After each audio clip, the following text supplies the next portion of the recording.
Hi అండి, అందరికీ నమస్కారము. ఇది మా దొండ తోట. ఈరోజు మొదటి కాయలు కొయ్యటానికి వచ్చాను చేను కాడికి. 2 నిమిషాలు మెడిటేషన్ చేసి కోద్దాము అని చెప్పేసి ధ్యానానికి కూర్చొని కోస్తున్నాను. కాయలు చూడండి ఎంత బాగున్నాయో కదా, బాగా కాసింది. విత్తనం కూడా ఇప్పుడే కదా పైకి కొద్దిగా పాకటం అల్లుకోవటం ఇప్పుడే కదా మొదటి, అందుకని కాసినే కదలే అన్నట్టు ఊరుకుంటే అందరు కాదులే కొయ్యండి వచ్చిన కాయ వచ్చినట్టు అన్నారు. సరేలే అని చెప్పేసి ఈరోజు మంచిదని వచ్చాను, చేను కాడికి వచ్చి కోస్తున్నాను. కాయలు చూస్తూ ఉంటే మాత్రం చాలా బాగున్నాయి, సంతోషంగా అనిపించింది. ఇంకా చాలా ఉంది అల్లుకోవాల్సింది. ఇప్పుడే కొంత అల్లుకుని తీగల మట్టికే అల్లుకున్నాయి పైకి. ఇంకా కాయలు ఈరోజు ఇవి వంకాయలు, వంగ తోట ఇదివరకు చూశారు కదా, ఆ వంగ తోట వంకాయలు కూడా ఈరోజే కొద్దాము. మొన్న ఒకసారి మీకు ములగాకు చెట్టు చూపించాను కదండి, అవి కూడా చాలా బాగా కాసినాయి ములక్కాయలు. ఈరోజు అవి కూడా కోద్దాము, ముందు ఎండెక్కుతుంది అని ఈ కాయలు కోసెళ్ళి ఆ కాయలు కోద్దాములే అని మీకు ఆ ములక్కాయలు కూడా చూపిస్తానండి. చెట్టు అసలు ఎంత బాగా కాసిందోనని, చాలా బాగా కాసింది ఆ ములక చెట్టు కూడా. మీకు అవి కూడా చూపిస్తాను. ఈరోజు ఇంత మట్టికి మనము మొదటి కాయలు కోసుకుందాం అన్నమాట. ఇంకా ఈ చేలోనే సరిపోతున్నదండి మనకి పని అనేది. కలుపు తీసుకోవటం, కాయలు కోసుకోవటం, ఏదో ఒక పని మనకి ఇంకా సరిపోతూనే ఉంది. చాలా కాయలు బొచ్చిడి కాయలు అయినాయండి. అంటే ఏయో కాసినే కదా అయ్యేది అంటే చూడటానికేమో 4-5 చెట్లే అల్లుకున్నాయి అనిపించింది. కానీ 4-5 ఆ చెట్లకి కోసినా కానీ కాయలు మాత్రం బాగా కాసింది. మంచి గడ్డ బాగా కాసింది. మళ్ళీ ఏడు నుంచి మళ్ళీ ఈ కాయలు కోసాక మళ్ళీ వంకాయలు కూడా కోసుకుందాము. ఆ కాయలు చూడండి అసలు ఎంత బాగున్నాయో, చాలా కాసిందండి. కింద అల్లుకుంటే ఏంటంటే కాయ పందిరి కాకుండా, ఇదివరకు మేము చాలాసార్లు వేసాము, నేల మీదే వేసాము. కాయ లావు వస్తుంది అనమాట. నేల మీద దొండ పందిరి అల్లించుకుంటే కాయ లావు వస్తుంది.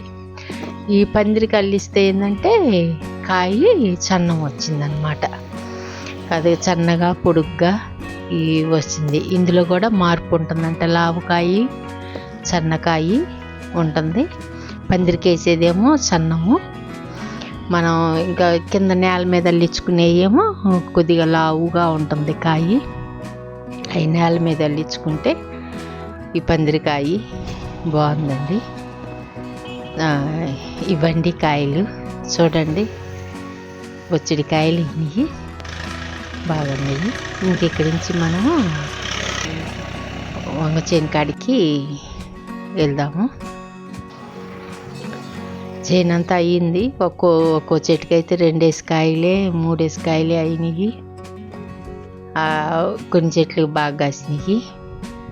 అవన్నీ ఇంకా చూస్తే చేలు మొత్తం అంటే 6 ఎకరం ఉంటుంది. అదంతా తిరిగి ఇప్పుడు వంగ తోట కాడికి వెళ్తాము.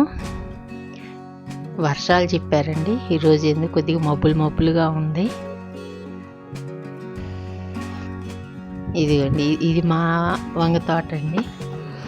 ఇవి కూడా కాయలు బాగా వచ్చినాయి. అయితే మనం వేసిందేమో చన్నాలేనండి, వంకాయలు చన్నాలు వేసాము. కానీ నారిచ్చే వాళ్ళు ఏంటంటే తేడా పడింది. రౌండ్ కాయలు కూడా బొలుపులు అంటారు, గుత్తొంకాయ పెట్టుకుంటారు కదా రౌండ్, ఆ రౌండ్ కాయలు కూడా మనకి ఆ చెట్లు కూడా పడ్డాయి. చాలా చెట్లు రౌండ్ కాయలు కూడా పడ్డాయి.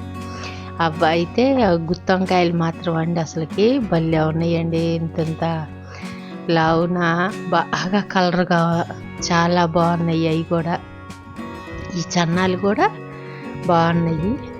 ఇగో కాయ చూడండి, అసలు ఆ కలర్ చూస్తే మనకి ఈ పూటే పులిచి పెట్టేసుకుందామా, ఈ పూటే వండుకుందామా అన్నట్టు ఉందన్నమాట. కలర్ అంతా బాగుంది. ఆ చెట్లు కొన్ని పడ్డాయి, ఈ చెట్లు కొన్ని పడ్డాయి.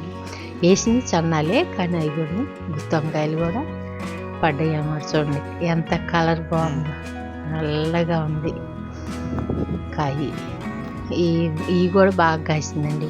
మనకు ఇవ్వాలి కదా, మొదటి కోత కదా, కోద్దాంలే అనుకుంటే కొన్ని ఏమో ముదిరినవి, కానీ బాగా కాసినవి. అట్లాగే మన ఎకరం, ఇది కూడా ఎకరం వేసామండి. వంగ తోట కూడా ఎకరం వేసాము. ఇప్పుడే ఇవి కూడా కొయ్యటము. ఈరోజు మంచి రోజనే ఈ 3 కొయ్యటం మొదలు పెట్టాము. ఇవి వంకాయలు, దొండ, ఇది మళ్ళీ ఇంటికి వెళ్ళి మళ్ళీ ములక్కాయలు కూడా కొయ్యాలి. ఇవంటే మార్కెట్కి వెళ్ళేవి. అవి ఏంటంటే ఇంక మామూలుగా మన ఇంటికాడ మనం నలుగురికి ఇయటం సరిపోతాయి. ఇవి చూడండి, ఒక 10 కేజీలు అవుతాయి. మొత్తం కొయ్యలేదు నేను. అవి కోసి వచ్చేసరికి కాసిన మళ్ళీ ఎండెక్కింది, అందుకని ఒక మట్టికే కోసాను. ఇవి ఒక మళ్ళీ కాయలేను. మళ్ళీ మనం ఏరి అవి మార్కెట్కి ఇది తీసుకెళ్ళాలి, వేసి రావాలి. బాగున్నాయి కాయలు మాత్రం, చాలా తేటగా ఉన్నాయి. కలర్ కానీ అవి కానీ చాలా బాగున్నాయి. ఈ వంకాయలకి నువ్వు కదండి, కంపల్సరీ చొక్కా వేసుకోవాలి, తలకు గుడ్డ కట్టుకోవాలి. చూడండి మా వంకాయలు చూడండి, బాగున్నాయి కదా, చాలా బాగున్నాయి కాయలు. అవి గుత్తి వంకాయలు. మొదటి కాయలు మనం ముందేయం కదా, అందుకని కొద్దిగా పురుగు కూడా ఉంటుంది. అవన్నీ మనం శుభ్రం చేసుకోవాలి. చేసుకున్నాక ఇంకా కాయలు మా వారు వేసి రావడానికి వెళ్తున్నారు. మళ్ళీ వీడియోలో కలుద్దాం. Thank you.